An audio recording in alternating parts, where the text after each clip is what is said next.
Hello, Hamdan വ്ളോഗ്സിലേക്ക് എല്ലാവർക്കും സ്വാഗതം. എന്താണ് എല്ലാവരുടെയും വിശേഷങ്ങൾ? സുഖമല്ലേ? അൽഹംദുലില്ലാ, ഞാനും ഇവിടെ സുഖമായിട്ടിരിക്കണം കേട്ടോ. അപ്പോൾ നമ്മൾ കുറേ ദിവസമായി വീഡിയോ ഇട്ടിട്ട് ഒരാഴ്ചക്കായി ഇൻഷാ അല്ലാ. അപ്പോൾ ഓരോ തിരക്കിൽ പെട്ട കാരണം കൊണ്ട് വീഡിയോ എടുക്കാനൊന്നും പറ്റിയില്ല കേട്ടോ. അപ്പം ഇനിയിപ്പോൾ ഞാൻ ഇന്ന് വന്നിട്ടില്ല എന്താണെന്ന് വെച്ചാൽ നമ്മളെ മഴക്കാലം വന്നു തുടങ്ങിയില്ലേ. അപ്പോൾ ഇതുവരെ വേനൽക്കാലമായിട്ടുള്ള ആ പ്രശ്നങ്ങളും ചൂട് കൂടിയിട്ട് കോഴികൾ ചാവലും അങ്ങനത്തെ കാര്യങ്ങളൊക്കെ ആയിരുന്നു നമുക്ക്. ഇപ്പോൾ എന്ന് പറഞ്ഞാൽ മഴക്കാലമായി കഴിഞ്ഞാൽ അതിൽക്കും വലിയ ബുദ്ധിമുട്ടാണ്. എന്താണെന്ന് വെച്ചാൽ മഴക്കാലത്ത് നമുക്ക് ഏറ്റവും കൂടുതൽ പകർച്ചവ്യാധി രോഗങ്ങൾ പിടിപെടുന്നൊരു സമയമാണ് മഴക്കാലം. അപ്പോൾ നമ്മൾ മഴക്കാലത്ത് എന്തൊക്കെ ശ്രദ്ധിക്കണം, എന്തൊക്കെ ചെയ്താലാണ് നമുക്ക് ആ വക കാര്യങ്ങളിൽ നിന്നൊക്കെ കോഴികളെ രക്ഷിക്കാൻ പറ്റുക, അതിനെക്കുറിച്ചൊക്കെ ഒന്ന് പറഞ്ഞു തരാമെന്ന് വിചാരിച്ചിട്ട് ഞാൻ. അപ്പോൾ നമ്മളെ പുതിയ സബ്സ്ക്രൈബേഴ്സിനൊക്കെ നമ്മൾ പറഞ്ഞു കൊടുത്തിട്ടില്ലല്ലോ. അതിൻ്റെ മുന്നുള്ളവർക്കൊക്കെ ഒരുവിധമൊക്കെ ഞാൻ പറഞ്ഞിട്ട് അറിയണ്ടാവും. അപ്പോൾ ഞാൻ ഈ പറയുന്ന കാര്യങ്ങളൊക്കെ നിങ്ങളൊന്ന് ശ്രദ്ധിക്കണം കേട്ടോ. അപ്പോൾ നമ്മൾ എന്നും പറയണ പോലെ തന്നെ ഒന്നാമത്തെ കാര്യമാണ്, മഴക്കാലം വന്നു കഴിഞ്ഞാൽ നമ്മളെ കൂട്ടിൽ വെള്ളം നിൽക്കരുത്, ഈർപ്പുണ്ടാവാൻ പാടില്ല. നമ്മൾ മഴക്കാലം ആയിക്കഴിഞ്ഞാൽ ചിലപ്പോൾ നമ്മൾ പുറത്ത് വിടാതെ കൂട്ടിലൊക്കെ ഇങ്ങനെ ഇടുമ്പോൾ നമ്മൾ വെള്ളം വെച്ച് കൊടുക്കുന്ന സമയത്ത് കോഴികൾ വെള്ളം തട്ടിക്കളഞ്ഞിട്ടും ഒക്കെ ആയിട്ട് ഈർപ്പം നിലനിൽക്കും. അപ്പോൾ നമ്മൾ എന്ത് ചെയ്യണം, ഈ ലിറ്റർ വിരിച്ച ആളുകളൊക്കെ ആണെന്നുണ്ടെങ്കിൽ അത് ഇടയ്ക്കിടയ്ക്കൊക്കെ ഒന്ന് ഇളക്കി കൊടുത്തിട്ട് ഇതാക്കണം കേട്ടോ. അതേപോലെ കഴിയുന്നതും കൂട്ടിൽ വെള്ളം വെച്ച് കൊടുക്കാതിരിക്കുക. വെച്ച് കൊടുക്കുകയാണെങ്കിൽ തന്നെ തട്ടി തൂവാത്ത രീതിയിൽ നമുക്കിപ്പോൾ അതിനുള്ള പാത്രങ്ങളൊക്കെ ഉണ്ടല്ലോ, അങ്ങനെയൊക്കെ ആക്കിയിട്ട് വെച്ച് കൊടുക്കുക. അങ്ങനെയൊക്കെ ഒന്ന് ചെയ്യണം. പിന്നെ ഇത് ഈർപ്പുണ്ടായി കഴിഞ്ഞാൽ എന്താണെന്ന് വെച്ചാൽ അതിൽ രോഗാണുക്കൾ വരും. അപ്പോൾ പിന്നെ കോഴികൾക്ക് പിന്നെ രോഗം പടരും. അങ്ങനെയൊക്കെയാണ് ഉണ്ടാവുക കേട്ടോ. അതുകൊണ്ട് കോഴിക്കൂട്ടിൽ എപ്പോഴും വെള്ളം വെച്ച് കൊടുക്കുമ്പോൾ ശ്രദ്ധിച്ചിട്ട് കൊടുക്കുക. അതേപോലെ കോഴിക്കൂട് എപ്പോഴും ഉണങ്ങിയ രീതിയിലുള്ളതാക്കി തീർക്കുക.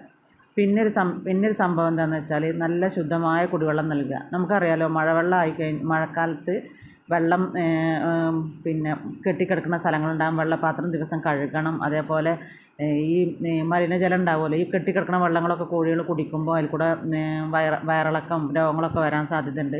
ബാക്ടീരിയകളൊക്കെ ഉള്ളതുകൊണ്ട് ഈ വൈറസ് രോഗങ്ങൾ പെട്ടെന്ന് വരെ മഴക്കാലത്താണ്. അപ്പോൾ നിങ്ങൾ എന്ത് ചെയ്യുക, നിങ്ങളെ കൂടിൻ്റെ അവിടെ നന്നായിട്ട് പാത്രങ്ങളൊക്കെ കഴുകിയതിന് ശേഷം നല്ല വെള്ളം നിങ്ങൾ പിന്നെ കൊടുക്കുക. അതിൽ ആ വെള്ളത്തിൽ നിങ്ങൾ എന്താ ചെയ്യുക, ഒന്നില്ലെങ്കിൽ വെറും പച്ച വെളുത്തുള്ളി ചതച്ചിട്ട് ആ വെള്ളം കുടിക്കാൻ വേണ്ടി കൊടുക്കുക. അല്ലെങ്കിൽ നമ്മൾ മഞ്ഞൾ കലക്കിയ വെള്ളം കുടിക്കാൻ വേണ്ടി കൊടുക്കുക. അല്ലെങ്കിൽ നമ്മളെന്നും പറഞ്ഞ പോലെ തന്നെ തുളസി, ആര്യവേപ്പ് അങ്ങനത്തെയൊക്കെ കലക്കിയിട്ട് കുടിക്കാൻ വേണ്ടി കൊടുക്കുക. എപ്പോഴും നമ്മൾ ഇമ്മ്യൂണിറ്റി പവറിനുള്ളത് എപ്പോഴും വെള്ളത്തിൽ കലക്കി കൊടുക്കുന്നത് നല്ലതാണ് കേട്ടോ. അല്ലെങ്കിൽ ശർക്കര കൊടുക്കുക, ശർക്കര വെള്ളം. അല്ലെങ്കിൽ വിറ്റാമിൻസിൻ്റെ ഒക്കെ കൊടുക്കുക. വിറ്റാമിൻസിൻ്റെ ഒക്കെ കൊടുക്കുമ്പോൾ എപ്പോഴും നമുക്ക് അതൊക്കെ പൈസക്ക് ചിലവാണ്. അത് ആഴ്ചയിൽ ഒരിക്കലൊക്കെ നമ്മൾ ഈ സിങ്കോവിറ്റും ഇതൊക്കെ ഒന്ന് കൊടുത്താൽ മതി. അല്ലാതെ നമുക്ക് എപ്പോഴും കിട്ടുന്നത്, ഇപ്പോൾ നമ്മളെ വീട്ടിൽ വെളുത്തുള്ളി ആണെങ്കിലും ചുവന്നുള്ളി ആണെങ്കിലും ഒക്കെ ചതച്ചിട്ട് ആ വെള്ളത്തിലിട്ടിട്ട് കുടിക്കുക, അല്ലെങ്കിൽ തീറ്റയിൽ കൂടെ കൊടുക്കുക. അങ്ങനെയുള്ള നാട്ടുവൈദ്യങ്ങളൊക്കെ നിങ്ങൾ ചെയ്യുകയാണെന്നുണ്ടെങ്കിൽ ഒരു പരിധി വരെ നമുക്ക് രോഗങ്ങളിൽ നിന്ന് രക്ഷിക്കാൻ പറ്റും കേട്ടോ. ഞാൻ എപ്പോഴും ഈ നാട്ടുമരുന്നുകളും ഇങ്ങനത്തെയൊക്കെ പറയണത് എന്താണെന്ന് വെച്ചാൽ അത് നമ്മളുടെ വീട്ടിൽ എപ്പോഴും സുലഭമായിട്ട് കിട്ടുന്ന സംഭവങ്ങളാണിത്. പക്ഷേ അതിൻ്റെ ഗുണങ്ങൾ എന്ന് പറഞ്ഞാൽ ഒരുപാട് ബെനിഫിറ്റാണ് അതിനുള്ളത്. അപ്പോൾ നമ്മൾ ഈ പൈസ കൊടുത്തിട്ട് പുറത്തുനിന്ന് എല്ലാ സാധനങ്ങളും വാങ്ങുമ്പോൾ നമുക്ക് ഈ കോഴിയിൽ നിന്ന് അത്ര വലിയ ലാഭമൊന്നും കിട്ടില്ല. പിന്നെ ഇതൊരു പാഷനായിട്ട് വളർത്തുന്നവർ ഇതിൽ ലാഭവും നഷ്ടവും നോക്കില്ല. അങ്ങനൊരു കാര്യമുണ്ട്. ഇപ്പോൾ നമുക്ക് എൻ്റെ കാര്യം എന്നൊക്കെ പറഞ്ഞാൽ എനിക്ക് ഇവരോട് ഭയങ്കര ഇഷ്ടമാണ്. അതുകൊണ്ട് ഞാൻ ലാഭം നഷ്ടമൊന്നും നോക്കില്ല. എനിക്ക് ഇവരില്ലെങ്കിൽ ജീവിക്കാൻ പറ്റില്ല എന്നുള്ളൊരവസ്ഥയാണ്. അപ്പോൾ നിങ്ങളെന്ത് ചെയ്യുക, അപ്പോൾ നമ്മളെന്ത് ചെയ്യുക, നമ്മളെല്ലാവരും എന്ത് ചെയ്യണം, അപ്പോൾ നമുക്ക് എങ്ങനെയാണോ ചിലവ് കുറഞ്ഞത് കിട്ടുന്നത് വെച്ചാൽ അങ്ങനെ ചെയ്യുക. അപ്പോൾ നമ്മളുടെ വീട്ടിലിപ്പോൾ ഉള്ളതല്ലേ തുളസിയും കഞ്ഞിക്കൂർക്കലും ഇതേപോലെ ശർക്കര ആയാലും കുരുമുളകായാലും ഇഞ്ചി ആയാലും വെളുത്തുള്ളി ആയാലും നമ്മൾ വീട്ടിലുണ്ടാകുന്ന കാര്യങ്ങൾ അതെന്തായാലും നമുക്ക് വീട്ടിൽ ഉപയോഗിക്കാൻ വേണ്ടി നമ്മൾ മേടിക്കുമ്പോൾ അവർക്കും ചതച്ചിട്ട് കൊടുത്താൽ മതി. വെളുത്തുള്ളിയൊക്കെ ചതച്ച വെള്ളം കൊടുക്കുകയാണെന്നുണ്ടെങ്കിൽ സൂപ്പറാണ്. അപ്പം ഇന്ന് ഞാൻ അവിടെ കൊടുത്തിട്ടുണ്ട്, വെളുത്തുള്ളിയൊക്കെ തിളപ്പിച്ച വെള്ളം കുടിക്കാൻ വേണ്ടി കൊടുത്തിട്ടുണ്ട്. വെളുത്തുള്ളി ചതച്ചിട്ട് പച്ചക്ക് ചതച്ചിട്ട് അത് കൈകൊണ്ട് നല്ലോണം കുറച്ച് വെള്ളം ഒഴിച്ചിട്ട് നല്ലോണം ഞെരടിയിട്ട് പിന്നെ ബാക്കി വെള്ളം കൂടി അതിൽ കൂടെ ഒഴിച്ചിട്ട് കുടിക്കാൻ കൊടുത്താൽ മതി. അത് ഭയങ്കര പവറാണ്. അപ്പോൾ അങ്ങനെയൊക്കെ നമ്മൾ കുറേശ്ശെ ചെയ്യുകയാണെന്നുണ്ടെങ്കിൽ കോഴികൾക്ക് നല്ല ഇമ്മ്യൂണിറ്റി പവർ കിട്ടും. അപ്പോൾ നിങ്ങൾ മഴക്കാലമാകുമ്പോൾ ഇത് കൂടുതൽ ചെയ്യുക. അപ്പോൾ നമുക്ക് ഈ ആൻറ്റിബയോട്ടിക്കുകളൊന്നും കൊടുക്കണ്ട. ആൻറ്റിബയോട്ടിക്കുകൾ കൊടുത്തു കഴിഞ്ഞാൽ കോഴികൾക്ക് ക്ഷീണമാണ്.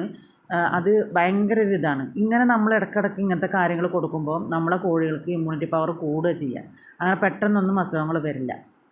അപ്പോൾ കുടിവെള്ളത്തിൽ ഇങ്ങനത്തെ കാര്യങ്ങളൊക്കെ കൊടുത്തിട്ട് നിങ്ങളൊന്ന് ശ്രദ്ധിക്കുക.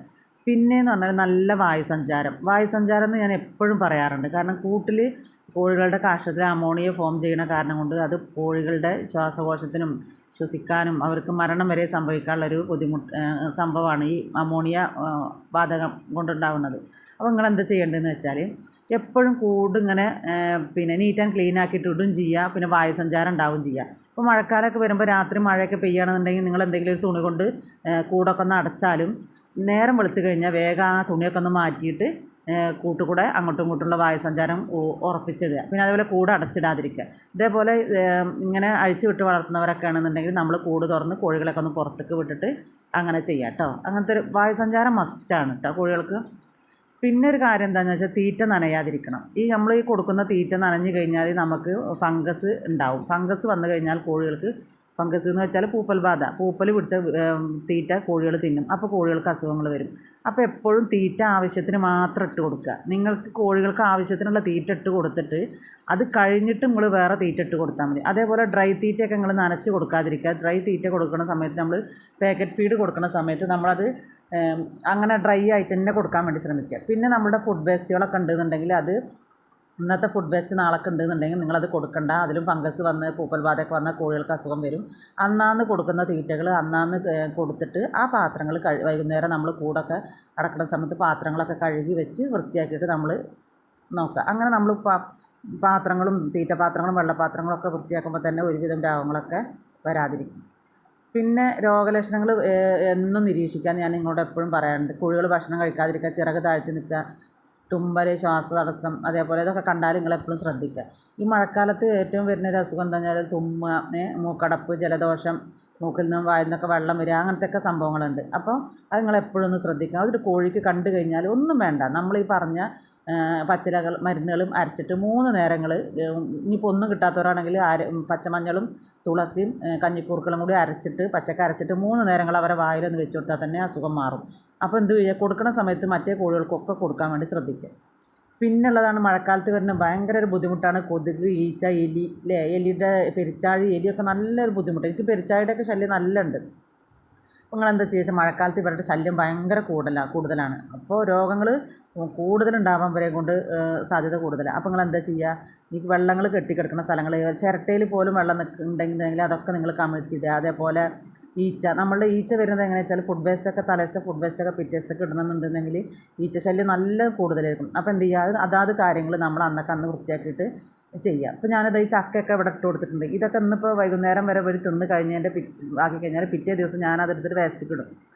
അപ്പോൾ അത് രാവിലെ ഒക്കെ വൃത്തിയാക്കും, പക്ഷേ പിറ്റേ നേരം വെക്കുമ്പോഴത്തേനൊക്കെ തുടങ്ങിയിട്ടുണ്ടാവും. എന്നാലും നമ്മൾ ഡെയിലി ഇവരെ വിടുന്നേക്കും മുന്നേ നമ്മളതൊക്കെ ചെയ്യും. ഇപ്പോൾ ഇവിടെ ഈ പ്ലാവിൻ്റെ ഇല കാണുന്നതെന്ന് വെച്ചാൽ ഞാൻ ഇതിൻ്റെ മുകളിൽ കിടക്കുന്ന പ്ലാവിൻ്റെ ഇല നമ്മളുടെ വലയുടെ മുകളിൽ കിടക്കുന്നത് ഞാൻ തട്ടി താഴത്തേക്ക് ഇട്ടതാണ്. അതിപ്പോൾ ഇനിയിപ്പോൾ എനിക്ക് വൃത്തിയാക്കാൻ പറ്റില്ല, കാരണം ഇവരിപ്പോൾ ഇങ്ങനെ നടന്നുകൊണ്ടിരിക്കുകയല്ലേ ഇവിടെ. നാളെ നേരം വെളുക്കുമ്പോഴത്തേനും അതൊക്കെ വൃത്തിയാക്കും. അപ്പോൾ നമ്മൾ പരിസരം, അത് നമ്മളെ വീട്ടിലായാലും കോഴികളായാലും നമ്മുടെ വീടും പരിസരം എപ്പോഴും വൃത്തിയാക്കിയിടുക. അപ്പോൾ കൊതുക്, ഈച്ച ശല്യങ്ങൾ, അതേപോലെ പെരിച്ചാഴി, എലി, അങ്ങനത്തെ ശല്യങ്ങളിൽ നിന്നൊക്കെ നമുക്ക് ഒഴിവാകാൻ വേണ്ടി പറ്റും കേട്ടോ. പിന്നെ ഒരു കാര്യം എന്ന് വെച്ചാൽ രോഗപ്രതിരോധ ശേഷി കൂട്ടാനാണ്. അപ്പോൾ അതിനാണ് നമ്മൾ നല്ല ഗുണമേന്മയുള്ള തീറ്റ കൊടുക്കുക, ആവശ്യമായിട്ടുള്ള വിറ്റാമിൻസും മിനറൽസും കൊടുക്കുക. പിന്നെ നല്ല എന്താ വെച്ചാൽ ശുചിത്വമാണ് മഴക്കാലത്ത് ഏറ്റവും നമ്മൾ മനുഷ്യന്മാർക്കാണെങ്കിലും മൃഗങ്ങൾക്കാണെങ്കിലും ആർക്കാണെങ്കിലും വേണ്ടത്. അത് നമ്മൾ നന്നായിട്ട് ശുചിത്വത്തിൽ പെട്ടതാണ്. നമ്മൾ ഒരു ചിരട്ടയിൽ പോലും വെള്ളം ഉണ്ടെങ്കിൽ അതൊക്കെ കമിഴ്ത്തി വെക്കുക. അതേപോലെ ഞാൻ പറഞ്ഞില്ലേ, വെള്ളത്തിൽ കൂടെ ഇമ്മ്യൂണിറ്റി പവറിനുള്ള ഈ സംഗതികളൊക്കെ, വെളുത്തുള്ളി ആയാലും ഇനിയിപ്പോൾ ചുവന്നുള്ളി ആയാലൊക്കെ ചതച്ചിട്ടിട്ട് ആ വെള്ളം കുടിക്കാൻ വേണ്ടി കൊടുക്കുക. മഞ്ഞൾ ചതച്ചിട്ട വെള്ളം കുടിക്കാൻ വേണ്ടി കൊടുക്കുക. ഇനിയിപ്പോൾ ഒരു ലേശം പച്ചമഞ്ഞൾ ചതച്ചിട്ട് നിങ്ങൾ നല്ലൊന്ന് ചതച്ചിട്ട് കുടിക്കണ വെള്ളത്തിൽ കൊണ്ടിട്ടാലും മതി. അപ്പോൾ ആ പച്ചമഞ്ഞളിൻ്റെ വെള്ളമാണ് അവർ കുടിക്കുക. അങ്ങനെയൊക്കെ കൊടുക്കുമ്പോൾ നമ്മളെ കോഴികൾക്ക് ഇമ്മ്യൂണിറ്റി പവർ കൂടുമ്പോൾ നമുക്ക് രോഗങ്ങൾ കുറയും, രോഗങ്ങൾ ഉണ്ടാവില്ല.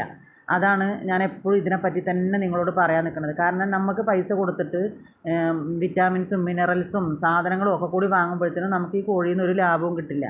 അപ്പോൾ നമുക്ക് വിറ്റിട്ട് എന്തെങ്കിലും ഒരു ലാഭം കിട്ടണമെന്നുണ്ടെങ്കിൽ നമ്മൾ അതൊക്കെ ശ്രദ്ധിക്കണം. അപ്പോൾ നിങ്ങൾ ഈ കാര്യങ്ങളൊക്കെ ഒന്ന് ശ്രദ്ധിക്കുക.